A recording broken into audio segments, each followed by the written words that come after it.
Resumo da doutrina de Sócrates e Platão 1. O homem é uma alma encarnada. Antes de sua encarnação, ele existia unido aos tipos primordiais, às ideias da verdade, do bem e do belo. Disso ele se separa ao se reencarnar e, ao se lembrar do passado, fica mais ou menos atormentado pelo desejo de para lá voltar. Comentário de Allan Kardec. É um enunciado claro da distinção e da independência do princípio inteligente e do princípio material.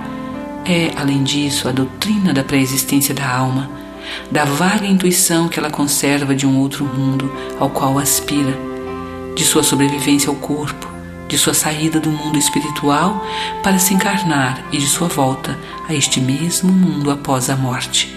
É, enfim, o germe da doutrina dos anjos decaídos. Resumo da doutrina de Sócrates e Platão 2. A alma se perde e se perturba quando se serve do corpo para considerar um objeto qualquer.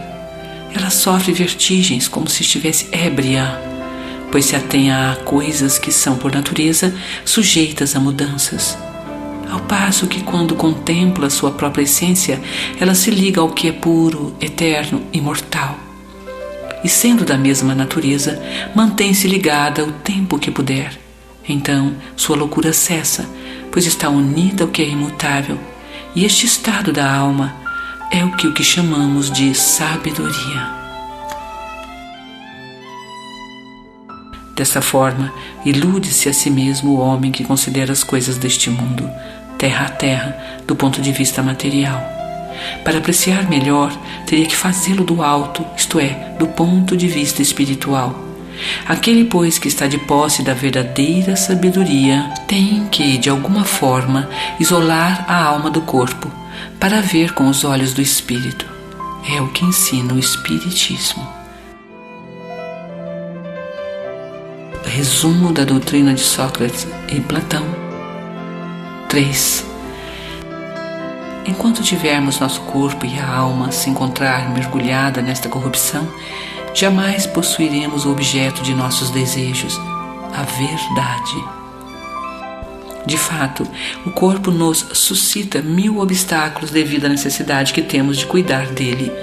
Além disso, ele nos enche de desejos, de apetites, de crenças, de 1000 quimeras e tolices, de forma que com ele é impossível ser sábio um instante sequer. Mas, se não é possível nada conhecer que seja puro enquanto a alma está unida ao corpo, é necessária uma coisa entre duas: ou que não conhecemos jamais a verdade, ou que a conheçamos após a morte. Libertado da loucura do corpo, conservaremos, então, é de se esperar, com homens igualmente livres, e nos conheceremos por nós mesmos a essência das coisas. É por isso que os verdadeiros filósofos se exercitam para morrer, e a morte não os atemoriza. Céu e Inferno, primeira parte, capítulo 2, segunda parte, capítulo 1. Aí está o princípio das faculdades da alma, obscurecida por meio dos órgãos corporais, e da expansão destas faculdades após a morte. Mas se trata aqui de almas da elite, já depuradas. Não é o mesmo para as almas impuras. Resumo da doutrina de Sócrates e Platão 4. A alma impura, em tal estado, é atraída e arrastada novamente para o mundo visível pelo horror do que é invisível e imaterial. Ela vagueia, então, pode-se dizer, ao redor de monumentos e tumbas, próximos dos quais já foram vistos fantasmas tenebrosos, como devem ser as imagens das almas que deixam o corpo sem estar inteiramente purificadas e que retêm alguma coisa da forma material, o que faz com que os olhos possam divisá-las. Não são as almas dos bons, mas as dos maus, que são forçadas a vagar nesses lugares, onde carregam a pena da primeira vida e onde continuam a vagar até que os apetites inerentes à forma material, a qual se sentem atraídas, as conduzem a um corpo. Então, elas retomam sem dúvida os mesmos hábitos que durante suas primeiras vidas eram o objeto de suas predileções. Não somente o princípio da reencarnação é aqui claramente expresso, mas o estado das almas que estão ainda sob o império da matéria é descrito tal como no Espiritismo, através das evocações.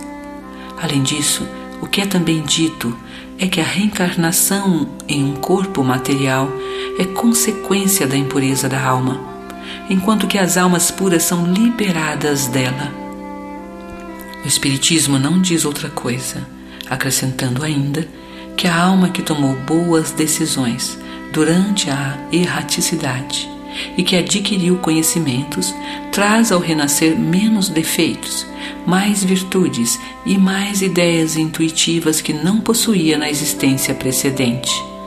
Desta forma, a cada existência, a alma atinge um progresso intelectual e moral. Céu e Inferno, segunda parte, exemplos. Resumo da doutrina de Sócrates e Platão 5. Após a nossa morte, o gênio, daimon ou demônio, que nos fora designado durante nossa vida, nos leva a um lugar onde se reúnem todos os que devem ser conduzidos ao Hades para serem julgados. As almas, após terem permanecido no Hades o tempo necessário, são levadas a esta vida para numerosos e longos períodos. É a doutrina dos anjos guardiãs, ou espíritos protetores, e das reencarnações sucessivas após intervalos mais ou menos longos de erraticidade. Resumo da doutrina de Sócrates e Platão 6. Os demônios ocupam o espaço que separa o céu da terra. Eles são o elo que une o grande todo a si mesmo. A divindade não entra nunca em comunicação direta com o homem. É por intermédio dos demônios que os deuses se relacionam e falam com ele, esteja ele acordado ou dormindo. A palavra daimon, que originou o demônio, não tinha na antiguidade o sentido funesto que possui em tempos modernos.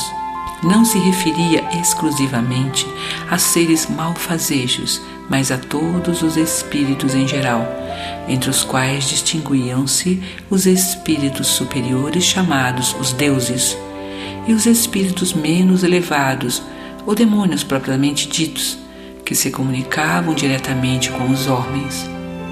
O Espiritismo diz também que os espíritos povoam o espaço, que Deus se comunica com os homens somente por intermédio dos espíritos puros, encarregados de transmitir as vontades dele, que os espíritos se comunicam com os homens estando estes acordados ou durante o sono. Substitua a palavra daimon pela palavra espírito e terá a doutrina espírita. Coloque a palavra anjo e terá a doutrina cristã. Resumo da doutrina de Sócrates e Platão 7. A preocupação constante do filósofo, tal como entendiam Sócrates e Platão, é a de tomar o maior cuidado com a alma, tendo em vista não só a vida presente, que não passa de um instante, mas a eternidade. Desde que a alma é imortal, não é sábio viver tendo como paradigma a eternidade? O cristianismo e o espiritismo ensinam a mesma coisa.